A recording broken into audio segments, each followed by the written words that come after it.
Одоо энэ нөгөө Тэмүүг гэдэг аппликейшн байгаа шүү дээ. Нийгэм захиалгалаар шал өөр юм ирээд ирдэг те.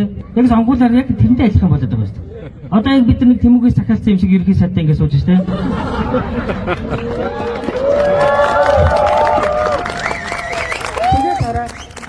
Одоо ингэ докторуулахгүй сольчих юм бол өөр юм болох юм. Тэр ямар хамаатай. Өөр хинч болсон яа те. Одоо болохгүй байгаа нь үнэн биттэй.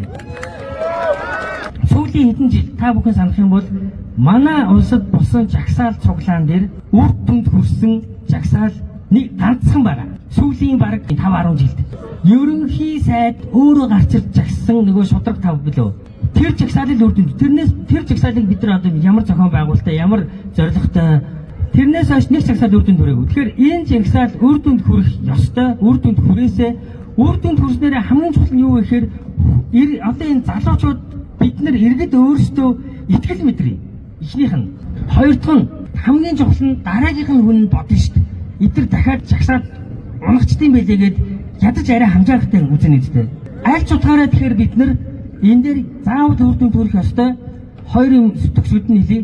Баримт нэгтлэх амархан, огцрох бүр амархан.